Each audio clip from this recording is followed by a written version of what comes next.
अस्सलाम वालेकुम नाजरीन, दुनिया भर में देखने और सुनने वालों को जावेद मेहर का सलाम। नाजरीन, आजकल की जो सियासी सूरत हाल है, एक तो वो अहम मोड़ पे जा खड़ी हुई है और इसमें अब क्या नई चीजें ऐड हो रही हैं और ये किस तरफ जाती हुई दिखाई दे रही है, इस हवाले से मैंने बात करनी है। दूसरी तरफ वफाकी हुकूमत की जो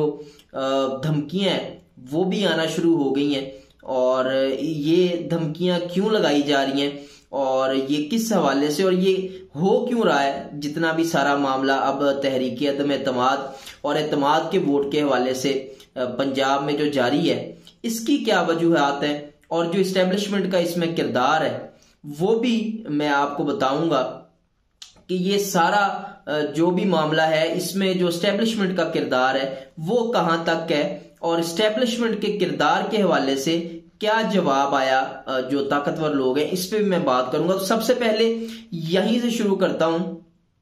कि जो तहरीक अदम एतमाद है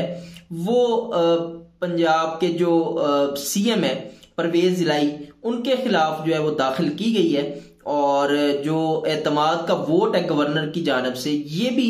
जो है वो उनके खिलाफ जो है वो गवर्नर ने भेजी है समरी कि आप एतमाद का वोट लें। देखिए, इसकी दो वजूहात हैं। एक तो सवाल ये पैदा होता है कि अगर तहरीक अदम एतमाद आपने जमा करवा दी है, टेबल हो गई है, तो इसमें जो गवर्नर है उन्होंने क्यों कहा कि जनाब आप एतमाद का वोट लें। उसकी जो मेन वजह है वो यही है कि जब गवर्नर पंजाब एतमाद का वोट लेने के लिए कहेंगे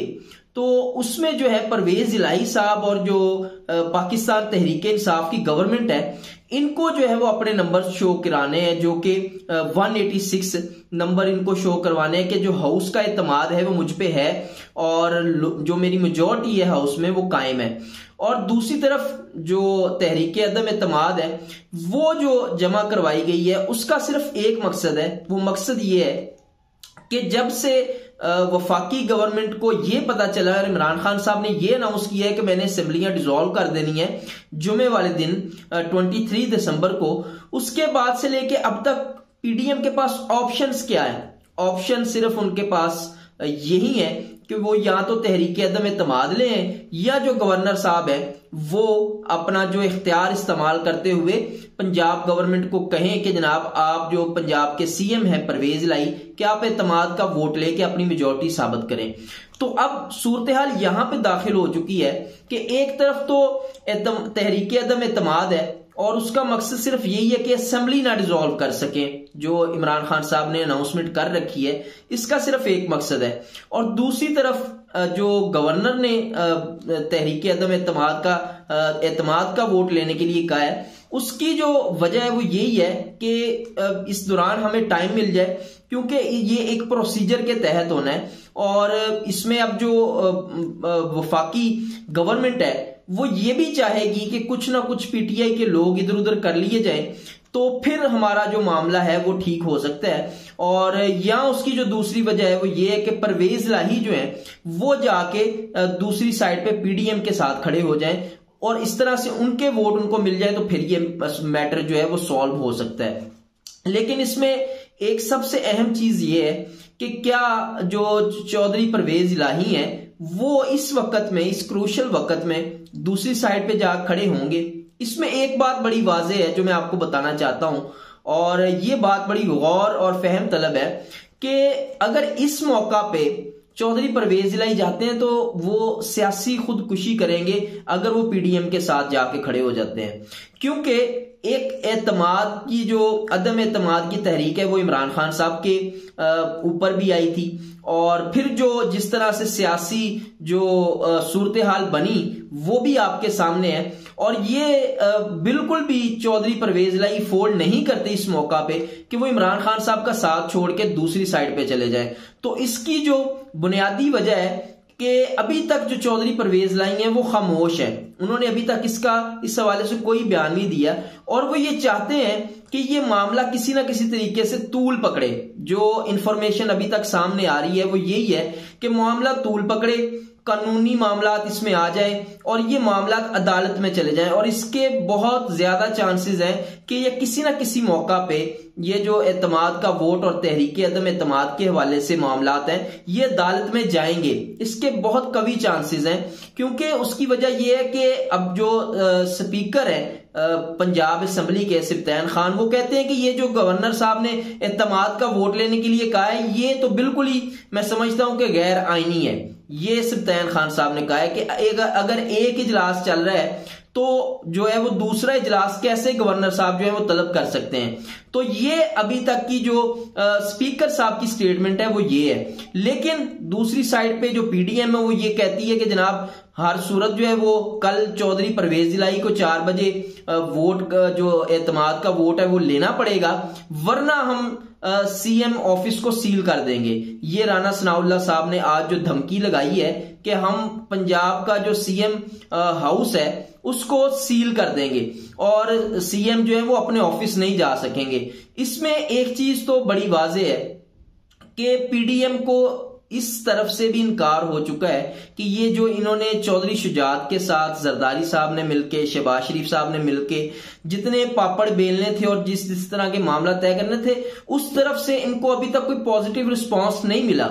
उसकी वजह यह कि अगर इनको कोई पॉजिटिव रिस्पांस मिलता तो ये धमकियों पे बिल्कुल ना आते। और आप एक चीज और भी नोट करें कि इनके जो स्टेटमेंट आ रहे हैं इनके रहनुमाओं की तरफ से, उसमें भी जो है वो आपको कॉन्फिडेंस लेवल जो है वो बड़ा डाउन नजर आता है। अगर इंसान को यह पता हो कि उसके पास नंबर्स पूरे हैं और वो इस अदम एतमाद को कामयाब कर लेगा तो फिर तो उसका मोरल ही बड़ा बुलंद होता है और वो धमकियों से जो है वो कोशिश करता है कि किनारा कशी करे और कुछ इस तरह के हालात पैदा ना हो कि जिससे मामला गड़बड़ हो। लेकिन वफाकी गवर्नमेंट, पीडीएम की गवर्नमेंट ये चाहती है कि मामला किसी ना किसी तरह से उलझा लिया जाए और क्लैश का बाइस बने और उनको मजीद इसमें टाइम मिल जाए। और वो चाहते हैं कि हम इसी दौरान जो पीटीआई के कुछ लोग हैं उसको इधर उधर कर लें। लेकिन इसमें एक चीज और भी है कि अगर लोग इधर उधर कर भी लेते हैं, जो पाकिस्तान तहरीक इंसाफ की कानूनी टीम है वो ये कहती है कि अगर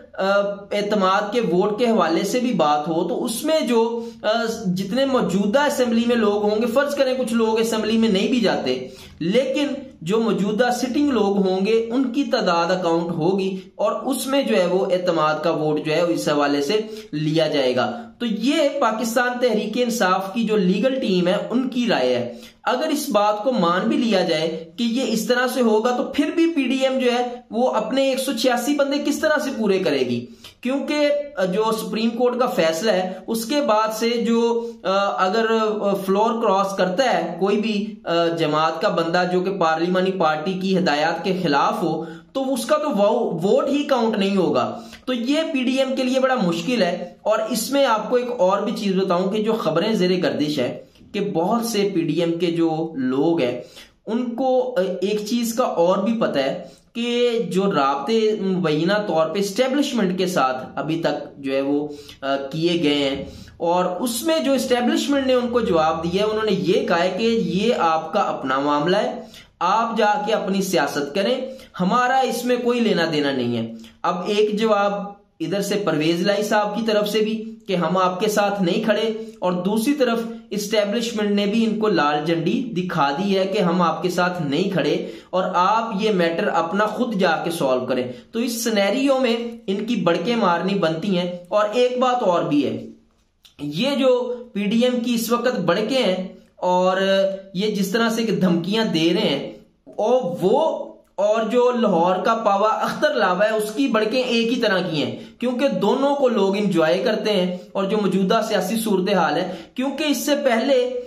ये जितने भी बयानात दे चुके हैं उसमें ये कह चुके हैं कि अगर पंजाब और केपी की असेंबली डिसॉल्व करते हैं तो हम इलेक्शन के लिए तैयार हैं। खुदा की कुदरत देखें कि ये इलेक्शन के लिए तैयार थे और इमरान खान साहब ने इनको कहा कि ठीक है आप अगर इलेक्शन के लिए तैयार हैं तो आ जाए मैदान में, लेकिन अब इनकी सारी जो तवानाइयां वो इस तरफ यूज हो रही हैं कि जनाब पंजाब की असेंबली को हमने किस तरह से बचाना है। क्योंकि हालिया जो राना सनाउल्लाह साहब धमकियां दे रहे हैं और जो हबीब अकरम साहब ने सर्वे किया उसमें राना सनाउल्लाह साहब का जो अपना हल्का है वो उसमें शिकस्त खा रहे हैं, उसमें बुरी तरह से शिकस्त खा रहे हैं। तो इससे आप अंदाजा लगाएं कि जो धमकियां दे रहे हैं और जिनका अपना हल्का महफूज नहीं है उनकी पॉपुलैरिटी जो है वो किस तरह से होगी। तो इस सारी सूरत हाल में दोनों साइड से इनको इनकार हो चुका है और इस हवाले से एस्टेब्लिशमेंट ने इनको साफ तौर पे कह दिया कि जनाब अपना जो मामला है वो खुद सॉल्व करें। और लास्ट पे मैंने बात करनी है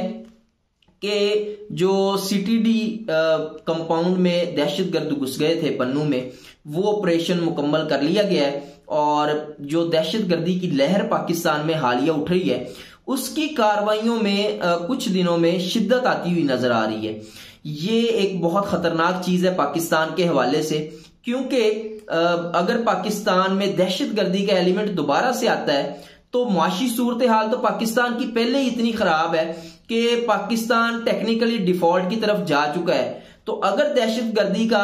एलिमेंट दोबारा से आता है तो ये चीज पाकिस्तान के लिए कितनी खतरनाक होगी कि मुईशत का पहले ही बेड़ा गर्क है और ऊपर से दहशतगर्दी का एलिमेंट आ जाए। जो थोड़े बहुत मामला चल रहे हैं वो भी दहशतगर्दी की सूरत हो जाएंगे, क्योंकि माजी में भी पाकिस्तान ने दहशतगर्दी में जो कुर्बानियां दी हैं और जो अपना मुआशी नुकसान किया है वो बहुत ज्यादा है। तो यहां पे मैं समझता हूं कि जो अफगानिस्तान के हवाले से